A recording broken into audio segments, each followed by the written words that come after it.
Hello friends, मेरा नाम है नमन और आप देखना शुरू कर चुके हैं हमारा एजुकेशन चैनल टॉक विद नमन।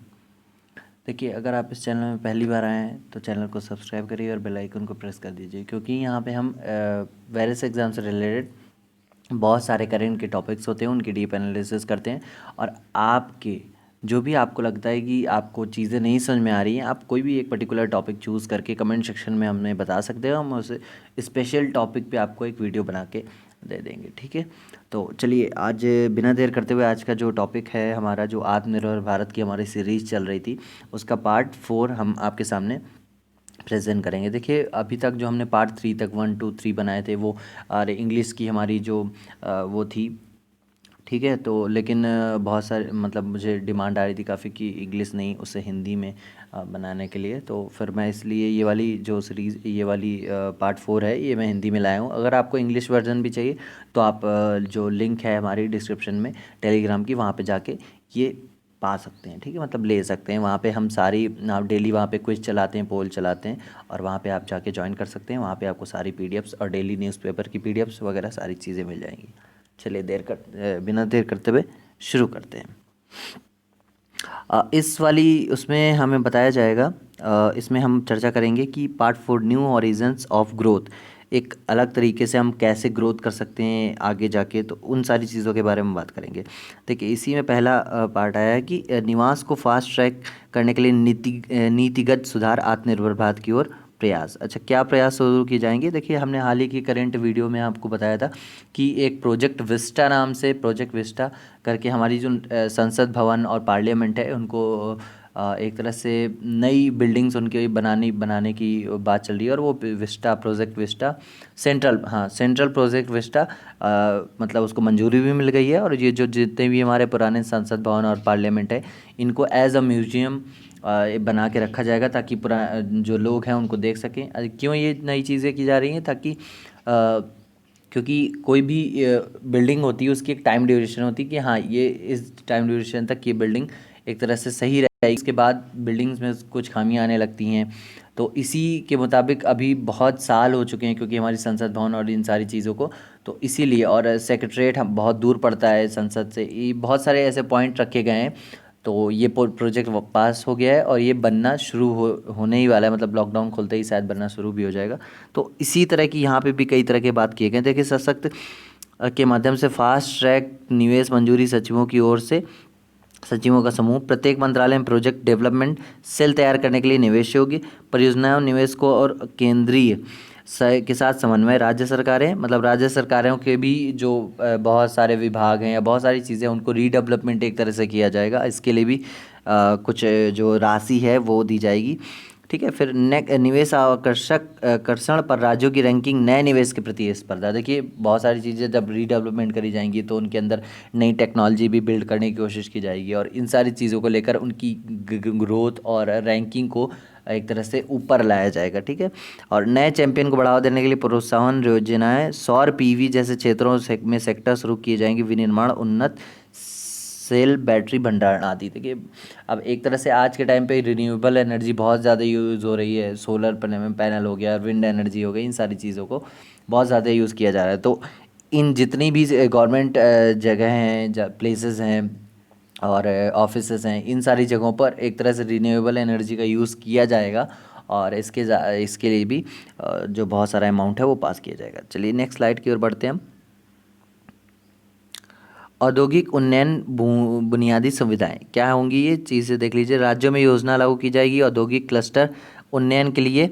चुनौती मोड, सामान्य बुनियादी सुविधाएं और कनेक्टिविटी, एक तरह से बहुत सारी सुविधाएं, और उनकी जो एक आम जनता है, जो पब्लिक है, उनमें जितनी भी कनेक्टिविटी, जो सारी चीज़ें हो पाएंगी वो सारी चीज़ें करी जाएंगी। औद्योगिक भूमि, भूमि बैंक की उपलब्धता के लिए नए निवेश को बढ़ावा देना और जानकारी, नए निवेश जितने भी उनको बढ़ावा दिया जाएगा, चाहे वो बैंक की तरफ से हो, चाहे वो जिस तरह से हो, आम सेक्टर में होंगे, ठीक है। और एक जीआईएस मैपिंग, देखिए जीआईएस मैपिंग एक तरह से होती है, और उसको एक तरह से जियो मैपिंग भी एक तरह से बोल सकते हैं आप। और बहुत सारी जगहों की, जैसे कोई भी एक पर्टिकुलर आप जगह जैसे समझ लीजिए कोई भी एक बैंक है, उसको Google play store Google map में उसको लिस्टेड किया जाएगा, और बहुत सारी जगहें ऐसी लिस्टेड की जाएंगी जिससे बहुत सारी जो कंज्यूमर हैं और जो कस्टमर्स हैं, अब वो ऐसे प्लेसेस को सर्च करके उन चीज़ों तक आसानी से पहुंच सकते हैं, है ना। तो ये कनेक्टिविटी एक तरह से बढ़ाने की कोशिश की जाएगी। 5 लाख हेक्टेयर मतलब 5 लाख हेक्टेयर में 3,376 औद्योगिक पार्क, संपदा, SEZ और औद्योगिक सूचना प्रणाली IIS पर मैप किया गया, ये सारी चीज़ें की जाएंगी। और सभी औद्योगिक पार्कों को 2020-21 में स्थान दिया जाएगा। ये सारी चीज़ों को मैपिंग की जाएगी एक तरह से पर्टिकुलर, और एक तरह से रीडेवलपमेंट की ओर बुनियादी सुविधाएं, एक तरह से इंफ्रास्ट्रक्चर जो बिल्ड किया जाएगा, उन सारी चीज़ों के बारे में बात की गई है। ये एक आप फोटो देख पा रहे हैं, इस तरह से कुछ एक तरह से मैपिंग की जाएगी जहाँ पे सारी चीज़ें आपको दिखेंगी, जैसे आप गूगल मैप में देखते होगे। ठीक है, विकास के नए क्षितिज, देखिए कोल सेक्टर को काफ़ी बूस्ट करने की और एक तरह से उसको निजी करने की कोशिश की गई है, तो उसके बारे में भी हम बात कर लेते हैं। निजी नीति सुधार, वाणिज्य खनन में कोयला क्षेत्र का परिचय। अभी ये सारी चीज़ें समझ लीजिए पहले आप। ज़रूरत है प्रतिस्थापन कोयले के आयात को कम करने और कोयला उत्पादन में स्वावलंबन बढ़ाने की।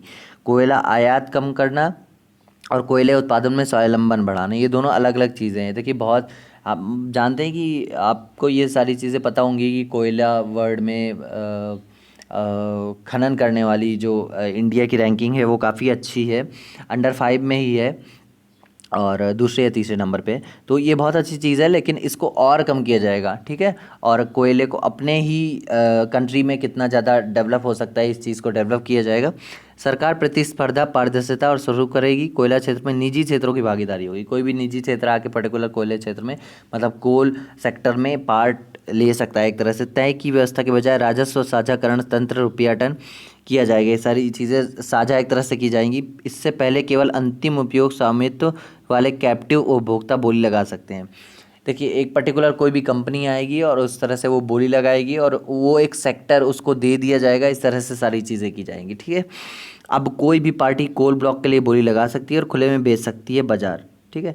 बाजार में उसे खुले में बेच सकती है। प्रवेश मान वैसे ही पहले ये सारी चीज़ें गवर्नमेंट के अंडर में आती थी, अभी बहुत सारी चीज़ों का निजीकरण किया जैसा जा रहा है। जैसे हाल ही में आपने देखा होगा कि रेलवे के कुछ स्टेशंस को और ट्रेन्स को जो है वो निजीकरण किया गया है, प्राइवेटाइजेशन किया गया है। तो इस तरह से कोल सेक्टर को भी एक तरह से बूस्ट करने के लिए, क्योंकि अगर ये एक तरह से निजीकरण करेंगे तो देखिए पहली बात तो जो पेमेंट है एक तरह से वो भी बहुत ज़्यादा आएगा, और ये सारी चीज़ें एक तरह से बूस्ट हो जाएंगी। तो प्राइवेट सेक्टर क्या होता है, उन चीज़ों को अच्छा करने की कोशिश करता है, ये आप भी समझते हैं वो थोड़ा। तो ये सारी चीज़ें इसलिए की जा रही हैं ताकि ज़्यादा से ज़्यादा सुविधाएं प्राप्त हो सकें। लगभग 50 ब्लॉकों को तुरंत पेश किया जाएगा, मतलब कोयले के 50 ब्लॉक्स जो हैं वो तुरंत इन सारी चीज़ों के लिए, पार्टियों के लिए खोले जाएंगे, और ये सारी चीज़ें जितनी आसानी से हो जाए वो करने की कोशिश की जाएगी। कोई पात्रता शर्तें नहीं, केवल एक सीमा के लिए अग्रिम भुगतान, मतलब कोई सीमा कोई पात्रता नहीं रखी जाएगी। कुछ पॉलिसीज़ रखी जाएंगी जिसको आप फुलफ़िल करते हैं तो आप इसमें पार्टिसिपेट कर सकते हैं। सेकंड देख लीजिए, अन्वेषण सह उत्पादन व्यवस्था के लिए आंशिक रूप से खोजे गए ब्लॉक, मतलब बहुत जितने लगेगा कि हाँ इन सारी जगहों पर निकाले जा सकते हैं जो कि कुछ रुकावटों की वजह से रुके हुए थे, उन सारी चीज़ों को ढूंढा जाएगा, उन सारे सेक्टर ब्लॉक्स को ढूंढा जाएगा और उनमें फिर से काम शुरू किया जाएगा। पूरी तरह से नीलामी के पहले के प्रावधान के खिलाफ कोयला और ब्लॉकों का पता लगाया। अब भी आंशिक रूप से नीलाम किए जाने वाले ब्लॉकों का पता लगाया जाएगा, ये सारी चीज़ों का पता लगाया जाएगा, ठीक है ना। निजी क्षेत्र में भागीदारी की अनुमति देगा अन्वेषण। निर्धारित से पहले उत्पादन राजस्व शेयर में छूट के माध्यम से प्रोत्साहित किया जाएगा, ठीक है। इसे शेयर मार्केट में एज ए रीबिल्ड किया जाएगा, और राजस्व में जितना भी एक तरह से आप बोल सकते हैं कि रुपया जाता है कोल की तरफ से, कोल सेक्टर की तरफ से, तो उसको अलग अलग जगहों पे लगाया जाएगा ताकि बहुत ज़्यादा उत्पादन हो सके, ठीक है। और जितना ज़्यादा उत्पादन होगा उतनी ज़्यादा इनकम होगी एक तरह से कोयले वाले सेक्टर में, ठीक है ना। अगर आपको ये वीडियो थोड़ी सी भी हेल्पफुल लग रही हो, आपको ज़रा सी भी चीज़ें समझ में आ रही हैं, तो आप वीडियो को लाइक करिए, वीडियो को शेयर करिए अपने फैमिली एंड फ्रेंड्स के साथ, और चैनल को सब्सक्राइब कर दीजिए, और टेलीग्राम को जरूर ज्वाइन करिएगा। वहाँ पे आपके लिए डेली बहुत सारी चीज़ें मैं अपलोड करता रहता हूँ, ठीक है। और आपको कोई भी टॉपिक जो एजुकेशन से रिलेटेड कोई भी टॉपिक को आपको नहीं समझ में आ रहा है तो आप कमेंट सेक्शन में बता सकते हैं, हम उसकी एक पर्टिकुलर वीडियो आपके लिए लेके आएंगे। चलिए आगे बढ़ते हैं। क्या दिया जाएगा भाई, अब ये भी देख लेते हैं कोयले वाले सेक्टर को। 50,000 करोड़ रुपए निवेश किए जाएंगे। ठीक है, 50,000 करोड़ रुपए निवेश किए जाएंगे, वो 20 लाख करोड़ पैकेज का। देखिए मैंने पहले भी आपको बताया कि वो 20 लाख करोड़ पैकेज जो है वो बहुत ज़्यादा मिलता जुलता था, जो हमारा फरवरी या मार्च के समथिंग में हमारा जो बजट आया था, शायद फरवरी में ही आया था, हाँ फरवरी में ही, जनवरी फरवरी में शायद ऐसे ही आया था, मेरे को ठीक से याद नहीं है। तो उससे बहुत ज़्यादा मिलता जुलता है, उसमें बहुत सारी चीज़ें थी जो इसमें डाल दी गई हैं, एक तरह से आपको दिखा दिया गया कि हाँ 20 लाख करोड़ है। और जब ये सारी चीज़ें, मैंने पहले भी बताया आपको, जब ये सारी चीज़ें अच्छे से इम्प्लीमेंशन हो जाएंगी तभी आप बोल सकते हो कि हाँ 20 लाख करोड़ है। लेकिन आप बहुत सारी चीज़ें, बहुत जगह बोला गया है कि 10% ऑफ जीडीपी है, 10% ऑफ जीडीपी है, लेकिन अभी हाल ही की रिसर्च में इसमें आया है कि ये 1.7% है, मतलब जीडीपी का। ठीक है ना, 1.7% है, 10% बिल्कुल नहीं है। तो इस चीज़ को आप मान के मत चलिए। मैं लास्ट में आपको बताऊंगा, जो हमारा 5वां या 6वां पार्ट होगा, मैं उसमें कोशिश करूंगा कवर करने की, कि आपको सारी चीज़ें आसानी से पता चल जाए। चलिए नेक्स्ट बात कर लेते हैं। कोयला गैसीकरण, द्रवीकरण और प्रोत्साहित किया जाएगा राजस्व हिस्सेदारी में छूट के माध्यम से। अब देख लीजिए, राजस्व में कई तरह से, एक तरह से छूट दी जाएंगी। अब छूट दी जाएंगी तो ज़्यादा से ज़्यादा कोल प्रोडक्शन होगा, तो इन सारी चीज़ों के लिए काम किया जाएगा। काफ़ी कम पर्यावरण प्रभाव में परिणाम होगा। गैस आधारित अर्थव्यवस्था में स्विच करने में भारत की सहायता करेंगे। 50,000 करोड़ रुपए का बुनियादी ढांचा विकास की तैयार किया जा रहा है। पर्यावरण प्रभाव को परिणाम किया जाएगा, मतलब पर्यावरण प्रभाव एक तरह से कम किया जाएगा, और बहुत सारी चीज़ों को एक तरह से आसान किया जाएगा। 1 अरब टन कोयले की बढ़ी हुई CIL के लक्ष्य को निकालने के लिए 2023-24 तक उत्पादन और निजी ब्लॉकों में कोयला उत्पादन, ये सारी चीज़ें किस लिए की जा रही, क्योंकि हमारा 2023-24 तक का लक्ष्य है कि हम 1 ट्रिलियन टन का जो भी है, 1 बिलियन टन का वो जो एम है हमारा कोल प्रोडक्शन का, उसको कंप्लीट कर ले। और उसी के रिगार्डिंग ये सारी चीज़ें हो रही हैं, ये निजी सेक्टर्स का, और ये मतलब ये जितनी भी छूट हो रही है राजस्व की, जितनी भी सारी छूटें मिल रही हैं, वो इसीलिए कि ये प्रोडक्शन ज़्यादा से ज़्यादा हो जाएगा। ठीक है, मशीनीकृत हस्तांतरण में 18,000 करोड़ रुपए का निवेश शामिल है। खानों से रेलवे साइडिंग तक कोयले कन्वेयर बेल्ट का, इस उपाय से पर्यावरणीय प्रभाव को कम करने में मदद मिलेगी। मशीनों में बहुत सारा खर्च किया जाएगा, ताकि जितना भी जो कोयला है वो जो रेल के, देखिए बहुत सारा जो कोयला है हमारा, ये ट्रेन्स के मतलब ट्रेन्स के तहत ही इधर उधर जाता है पूरे इंडिया कंट्री में, और बाहर भी ले जाया जाता है। तो इन सारी चीज़ों को एक तरह से, ये जो कन्वेयर बेल्ट आप देख रहे हैं, ये सारी चीज़ें एक तरह से सही की जाएंगी। ठीक है, नेक्स्ट स्लाइड के बारे में बात कर लेते हैं हम लोग बात करने वाले कोयला क्षेत्र में उदारीकृत शासन क्या है। ये कोल बेड मीथेन CBM निष्कर्षण अधिकार कोल इंडिया लिमिटेड CIL कोयले से नीलामी खनन जैसे व्यापार उपाय करने में आसानी योजना सरलीकरण लिया जाएगा। आसानी योजना सरलीकरण क्या है, देखिए कोयले से और खनन से जितने भी व्यापार एक तरह से संभव हो सकते हैं, इन सब सारी चीज़ों का अधिकार किसको था, कोल इंडिया और गवर्नमेंट को था। ठीक है ना, और अभी इसको निजी किया जाएगा, और इन सारी चीज़ों में जो कोल इंडिया है और गवर्नमेंट है, वो जितनी भी छूट दे सकती है और इन खानों में नीलामी करवा सकती है, एक तरह से नीलामी करवाएगी, तो वो सारी चीज़ें आसान करने की कोशिश की जा रही है। खनन योजना को छोटा कर दिया गया है। लोडिंग के लिए उत्तरदायित्व तो बनाया गया ऑनलाइन। देखिए ऑनलाइन बहुत सारी चीज़ें कर दी गई हैं, और ऑनलाइन टेंडर्स, ये सारी चीज़ें भी खोली जाएंगी। वार्षिक उत्पादन में स्वचालित 40% वृद्धि के लिए अनुमति देना, 40% आपको जो इंक्रीजमेंट है वो सारी चीज़ें करनी पड़ेंगी, इसके लिए अनुमति मिल गई है। CIL को दी वाणिज्यिक शर्तों में रियायतें उपभोक्ताओं, 50,000 करोड़ की राहत की पेशकश की जाएगी। राहत करके मतलब 50,000 करोड़ दिया जाएगा, ताकि वो और अच्छे से काम कर सके और अच्छे से प्रोडक्शन दे सकें। गैर बिजली उपभोक्ताओं के लिए नीलामी आरक्षित मूल्य कम, क्रेडिट शर्तों में ढील और उठाने की अवधि में वृद्धि। देखिए जब कोई भी सेक्टर है और कोल इंडिया से वो कोयला लेता है, जैसे बिजली सबसे ज़्यादा बनती है कोयले से, और जब भी कोयला कोई भी सेक्टर लेता है, एक तरह से आप यही समझ लीजिए कि बिजली विभाग जो भी है लेता है, तो उसको एक आरक्षित मूल्य कम दिया जाएगा, क्रेडिट शर्तों में ढील दी जाएगी, और जो ज़्यादा माल एक ही बार में उठा सके, इन सारी चीज़ों को आसान किया जाएगा। अब देखिए नेक्स्ट क्या है, निजी निवेश में बढ़ावा खनिज क्षेत्र में। खनिज क्षेत्र क्या है भाई, जो हमारा बहुत सारी जो अयस्क वगैरह निकलते हैं, इसमें क्या होगा, विकास रोजगार को बढ़ावा देने के लिए संरचनात्मक सुधार और विशेष रूप से अत्याधुनिक प्रौद्योगिकी लाएं अन्वेषण के माध्यम से। देखिए संरचनात्मक सुधार कितने, और विशेष रूप से अत्याधुनिक प्रौद्योगिकी, ये चीज़ें क्या है, आप मशीनों को, जैसे कि मैंने पहले स्लाइड में बताया कि मशीनों को एक तरह से नया ढांचा दिया जाएगा, नई मशीनें लाई जाएंगी और जितना भी अच्छे से अच्छा काम हो सकता है, ठीक है ना, वो रोजगार को बढ़ाया जाएगा और इन सारी चीज़ों को आसान किया जाएगा। एक निर्बाध समग्र की शुरुआत, अन्वेषण, सह खनन, सह उत्पादन और शासन, ये सारी चीज़ें की जाएंगी। 500 खनन ब्लॉकों के माध्यम से की पेशकश की जाएगी एक खुली और पारदर्शी नीलामी प्रक्रिया। एक आज आप समझ लीजिए कि एक ट्रांसपेरेंसी दिखाई जाएगी यहाँ पे नीलामी करने में। कोई भी ये नहीं होगा, जैसे कि बहुत सारी जगहों पे होता है कि आप ये सारी चीज़ें तो आपसे छुपी हैं नहीं, आप बहुत सारी चीज़ें जानते हो कि कई सेक्टर्स में होता है कि एक फिक्स होता है कि हाँ इनको मिलेगा और जो टेंडर है और इन्हीं को मिलेगा, ठीक है ना। कोई दूसरा पर्टिकुलर चाहे जितना भी रेट लगा दे या कुछ भी कर दे तो उसको एक तरह से नीलामी, अगर ये नीलामी वाला टॉपिक मैं आपको अगर आप बोलोगे तो मैं एक पर्टिकुलर वीडियो बना के लाऊंगा कि कैसे नीलामी होती है, क्या क्या चीज़ें होती हैं, टेंडर कैसे उठता है, ये सारी चीज़ें, ठीक है ना। तो एक नीलामी में किसी भी एक पर्टिकुलर पर्सन को वो नहीं दिया जाएगा कि हाँ इसी पर्सन को ये सारी चीज़ें मिलनी है, तो ये ट्रांसपेरेंसी बढ़ती जाएगी और इसी की बात यहाँ पे की गई है। बॉक्साइट और कोयले की संयुक्त नीलामी शुरू की, एल्युमिनियम को बढ़ाने के लिए खनिज ब्लॉक उद्योगों की प्रतिस्पर्धात्मकता को बढ़ाया जाएगा।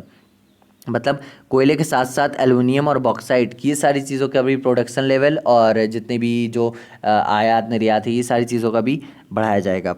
एल्यूमिनियम में मदद मिलेगी और उद्योग बिजली की लागत कम होगी। देखिए एल्यूमिनियम का यूज़ भी किया जाएगा बहुत सारी चीज़ों में ताकि कुछ चीज़ें आसान हो जाए और बहुत सारी चीज़ें एक ही चीज़ पे डिपेंड ना हो।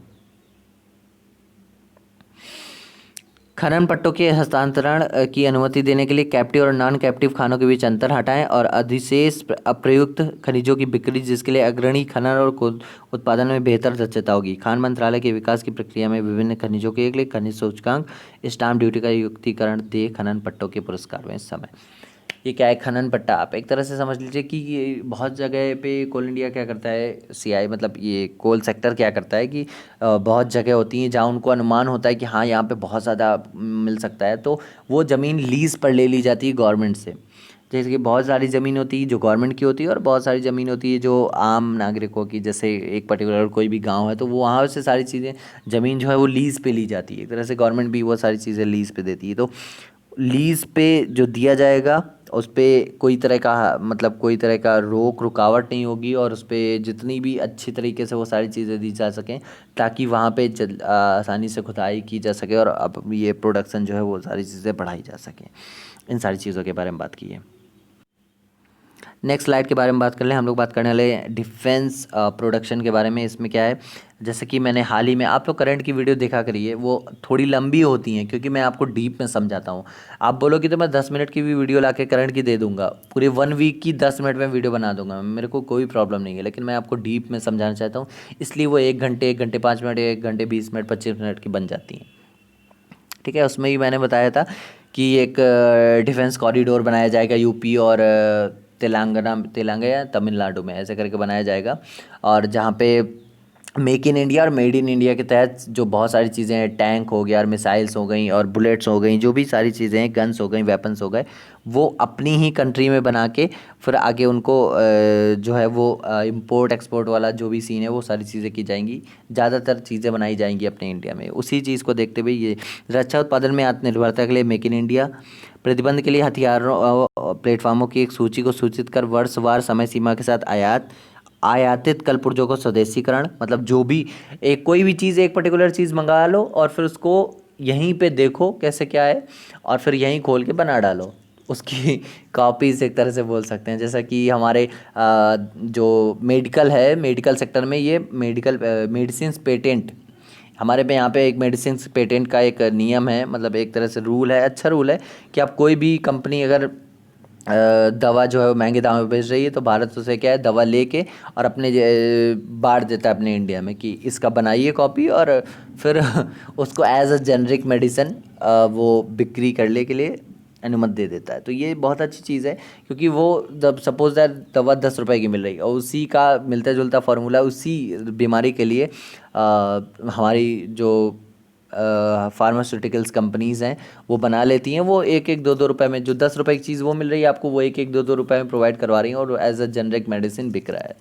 और इसी का एक जीता जाता है एग्जाम्पल आपको बता दें कि हाइड्रोक्सी क्लोरोक्वाइन एक दवा है जो इस समय बहुत ज़्यादा चर्चा में है। वो भी एक जेनरिक मेडिसिन ही है और उस स्टार्टिंग में उसको भी बहुत ज़्यादा कीमतों में बेचा जा रहा था, जिसको भारत ने लेके और एक तरह से अपने कंट्री में प्रोवाइड करवा दिया था, जो बहुत अच्छे से अब बहुत अच्छा स्टॉक है और बहुत अच्छे से हेल्प करवा पा रही है। ठीक है ना, ये सारी चीज़ें की जाएंगी। इन कलपुर्जों का स्वदेशीकरण किया जाएगा, मतलब पहले आयात करो, और ये सारी चीज़ें। घरेलू पूंजी के लिए अलग बजट प्रावधान, खरीद भारी रक्षा आयात विधेयक को कम करने में मदद मिलेगी। घरेलू पूंजी के लिए अलग बजट प्रावधान, खरीद, मतलब ये सारी चीज़ें की जाएंगी।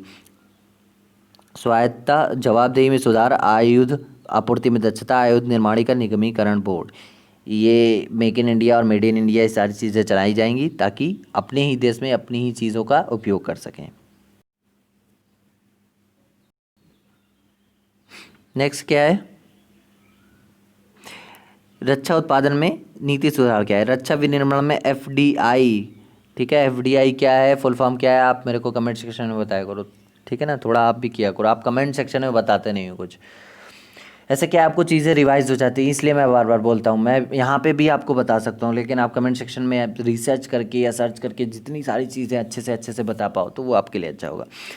सीमा के तहत स्वचालित मार्ग 49% से बढ़ाकर 74% किया जाएगा। ठीक है ना, ये आगे बढ़ाया जाएगा, जितना भी कम हिस्सेदारी दी जाती है थी, ये कम एक तरह से इन्वेस्टमेंट किया जाता, तो वो सारी चीज़ें बढ़ाई जाएंगी। समयबद्ध रक्षा खरीद प्रक्रिया और तेज़ी से निर्णय लेने का सूत्रबद्ध किया जाएगा, मतलब टाइम टू टाइम जितनी भी खरीदारी है वो सारी चीज़ें की जाएंगी, और एक टाइम टू टाइम जो डिस्कशन है, डिसीजन है, ये सारी चीज़ें इम्प्लीमेशन किया जाएगा। एक परियोजना प्रबंधन इकाई पीएमयू की स्थापना के लिए अनुबंध प्रबंधन का समर्थन, सामान्य स्टाफ, गुणात्मक यथार्थवादी सेटिंग, हथियारों प्लेटफॉर्मों की आवश्यकताएं, ओवरहालिंग परीक्षण प्रक्रियाएं। ओवरहालिंग क्या होती है, मशीनों का मेंटेनेंस एक तरह से टाइम टू टाइम होता रहेगा, और कितनी गुणात्मक हैं और कितनी काम करने वाली हैं मशीन, बहुत ज़्यादा दिन तक हैं तो ख़राब तो नहीं हो गई, इन सारी चीज़ों का परीक्षण भी, टेस्टिंग भी की जाएगी अच्छे तरीके से।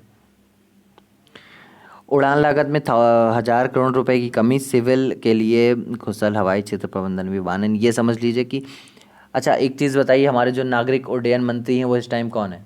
अभी हाल ही में 2 से 3 दिन पहले, आप ये जब ये मैंने आपको पढ़ाया था कौन सा, मिशन वंदे भारत, मिशन वंदे भारत, जिसमें बाहर करंट के क्लास में मैंने पढ़ा था मिशन वंदे भारत, एक हफ्ते पहले समथिंग, 1 या 2 हफ्ते पहले, कि जो बाहर से जितने भी प्रवासी फंसे हैं लोग, उनको लाया जा रहा था, तो उसमें आपको बताया था कि मैंने कि नागरिक उड्डयन मंत्री कौन है भाई बताइए।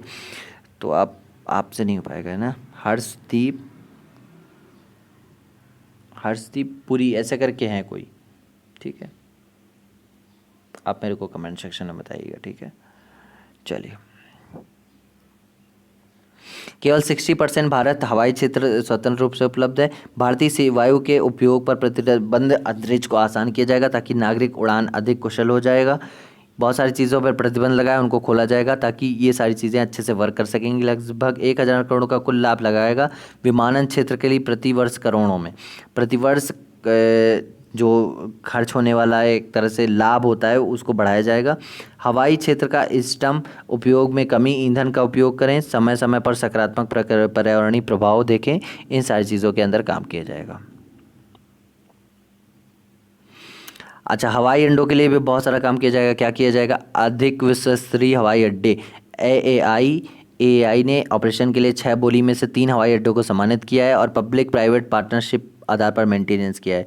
पब्लिक प्राइवेट पार्टनरशिप यानी पीपीपी, मैंने आपको बताया था कि सिंगापुर का जो हवाई अड्डा है और वो टॉप पे है, अभी हवाई अड्डों की सबसे ज़्यादा अच्छी रैंकिंग निकली थी, ये भी मैंने आपको करंट की क्लास में बताया था। और उसको उसमें बेंगलुरु के हवाई अड्डे को तीसरा या चौथा स्थान मिला है, ऐसे करके कोई स्थान मिला है। ठीक है, तो ये आप चीज़ें अच्छे से पढ़ेंगे तो आपको ध्यान रहेगा। ठीक है, रिवाइज करते रहिएगा, उस पर मेंटेनेंस पे ध्यान दिया जाएगा। और पहले दौर में 6 हवाई अड्डों का वार्षिक राजस्व 1,000 करोड़ जिनका है, 540 करोड़ रुपये प्रतिवर्ष के वर्तमान लाभ के मुकाबले एआई होगा। साथ ही 2,300 करोड़ रुपए का डाउन पेमेंट भी मिलता रहेगा। ठीक है, ये हवाई अड्डों के लिए किया गया है ताकि उनका मेंटेनेंस अच्छे से बना रहे और उनका जो मॉडल है वो एक तरह से अलग दिखे, डिफरेंट दिखे, ताकि अन्य लोग भी, अन्य जो देश हैं एक तरह से वो इन चीज़ों से सीखें, या जो स्टेट हैं वो सारी चीज़ें इनको अच्छे से काम करें। दूसरा, अच्छा एक चीज़ बताइए कि इंडिया का सबसे बड़ा हवाई अड्डा कहाँ बनने वाला है और वो कब तक बन के तैयार होगा, ये कमेंट सेक्शन में बताइएगा मेरे को। ये करंट का क्वेश्चन है, मैंने अभी तक इसके बारे में नहीं बताया, मैं आपसे पूछ रहा हूँ आज। दूसरे दौर के लिए 6 और हवाई अड्डों की पहचान की गई। बोली प्रक्रिया के लिए तुरंत शुरू करें, जो 3 की कर दी गई और बाकी 6 के लिए करी जाएगी दूसरे दौर में। और सेकेंड राउंड में 12,000 हवाई अड्डों में निजी कंपनियों द्वारा अतिरिक्त निवेश 1 ST, और दूसरे राउंड में करीब 13,000 करोड़ की उम्मीद है। 12 हवाई अड्डों के लिए निजी कंपनी द्वारा अतिरिक्त निवेश किया जाएगा, एक तरह से बूस्ट किया जाएगा जो ये सेक्टर है इसको। अन्य 6 हवाई अड्डों को तीसरे दौर के लिए बाहर रखा जाएगा बोली से, ठीक है। देखिए पहले दौर में 6 में से 3 को सम्मानित किया गया था, और दूसरे मतलब ये सारी चीज़ें की जाएंगी, ठीक है। और इनकी नीलामी भी लगेगी, ताकि एक तरह से दूसरे जो हैं वो खरीद के और इनमें अपना निवेश बढ़ा सकें। एक तरह से प्राइवेटाइजेशन हो रहा है हर चीज़ का, आप समझ ही गए होंगे कि क्या होने वाला है। भारत विमानों का वैश्विक केंद्र बनेगा। रख रखाव, मरम्मत और ओवरहाल, ये सारी चीज़ें मैं बता चुका हूँ, तो आप इनको भी एक तरह से एक बार पढ़ लीजिएगा। विमान घटक मरम्मत और एयरफ्रेम रख रखाव 800 करोड़ रुपए से बढ़कर 2,000 करोड़ रुपए 3 वर्ष प्रति 3 वर्ष के लिए दिया जाएगा, ठीक है। दुनिया में प्रमुख इंजन निर्माता सेट होगा। आने वाले वर्ष में भारत में इंजन मरम्मत की सुविधा उपलब्ध हो जाएगी। एयरलाइनों के लिए रख रखाव लागत में कमी आ जाएगी। ये सारी चीज़ें की जाएंगी।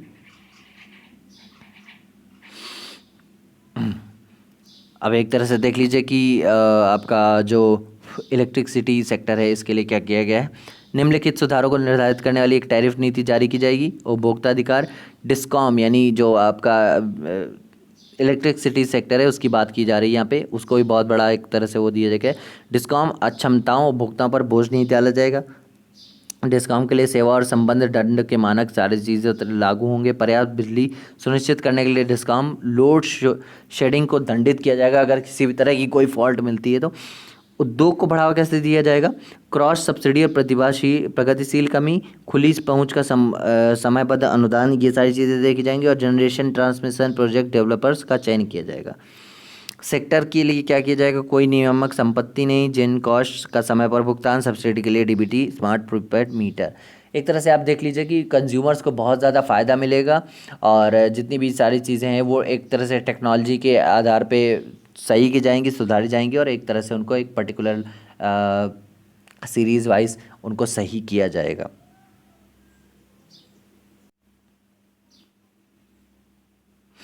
ये क्या किया जाएगा इसके बारे में देख लीजिए। यूआईटी में वितरण का निजीकरण, यानी शक्ति का इष्टतम प्रदर्शन, वितरण और आपूर्ति। बिजली विभाग यूनियन में उपयोगिताओं प्रदेशों का निजीकरण किया जाएगा। मतलब एक तरह से स्टेट वाइज भी इनका निजीकरण होगा, और सेंट्रल वाइज तो वो तो अलग की बात है, वो सारी चीज़ें देखने को मिलेंगी आपको। उपभोक्ताओं के लिए बेहतर सेवा के लिए नेतृत्व करेंगे। परिचालन में सुधार और वितरण में वित्तीय दक्षता, अन्य द्वारा अनुकरण के लिए मॉडल प्रदान करके करें। देश भर में उपयोगिताओं को देखा जाएगा, ठीक है। इसके लिए देख लीजिए क्या होगा। भारतीय निजी क्षेत्र में एक सह यात्री होगा, भारत की मतलब जो अंतरिक्ष यात्रा है उनको देख लीजिए।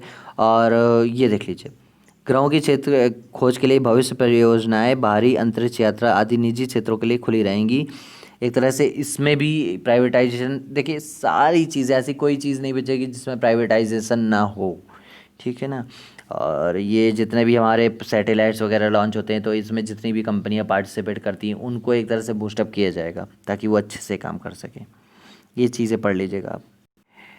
देखिए मैं उन चीज़ पर ही फोकस कर रहा हूँ जो आपके लिए इम्पोर्टेंट है, आपके एग्ज़ाम्स में पूछी जाएंगी, है ना। तो ये जो मेरे को नहीं लगता कि जितना भी डेटा मैं छोड़ रहा हूँ वो आएगा या किसी तरह से हेल्प करेगा, तो ये सारी चीज़ें देख लीजिएगा।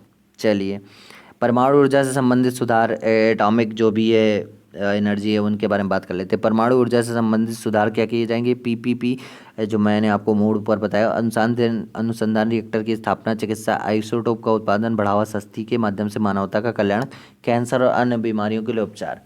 देखिए जितनी भी ये रेडिएशन निकलती है एटॉमिक एनर्जी से, और बहुत सारी चीज़ें निकलती हैं जो इन्वायरमेंट को बहुत ज़्यादा प्रभावित करती हैं, और इनसे बहुत सारी बीमारियां होती हैं। तो इन सारी चीज़ों को रोकथाम के लिए बहुत सारे उपाय किए जाएंगे।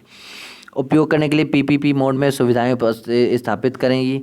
खाद्य संरक्षण के लिए विकिरण प्रौद्योगिकी, कृषि सुधारों की तारीफ और सहायता के लिए किसानों की मदद की जाएगी। भारत के मजबूत स्टार्टअप पारिस्थितिकी तंत्र को लिंक करेंगे परमाणु क्षेत्र से, और उनको तालमेल बढ़ावा और तकनीकी उद्यमियों को एक तरह से आसानी प्रदान करवाई जाएगी, ठीक है। उम्मीद है आपको ये सारी चीज़ें समझ में आई होंगी। अगर आपको कोई भी डाउट है तो आप भी नीचे कमेंट सेक्शन में हमको बता सकते हैं। इसका पार्ट 5 हम जल्दी आपको देंगे, होपफुली मंडे तक दे देंगे। देखिए मैंने तो सोचा था कि एक एक दिन में एक एक पार्ट देते जाएंगे, लेकिन थोड़ी सी प्रॉब्लम्स हैं तो इसलिए मैं एक दो दिन ड्रॉप कर रहा हूँ बीच में।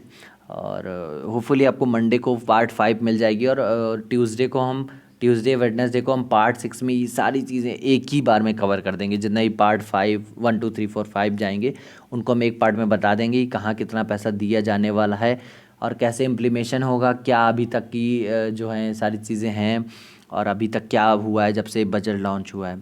तो अगर आपको वीडियो अच्छी लगी हो तो वीडियो को लाइक कर दीजिएगा। तब तक के लिए थैंक यू सो मच। और हमारे टेलीग्राम चैनल ज्वाइन करना बिल्कुल मत भूलिएगा। आपको वहाँ पे हिंदी में भी और इंग्लिश में भी सारी पीडीएफ मिल जाएंगी इसकी। जैसे ये हिंदी इंग्लिश में है तो आपको हिंदी में है तो आपको इंग्लिश की भी पीडीएफ आपको वहाँ मिल जाएगी। Thank you so much.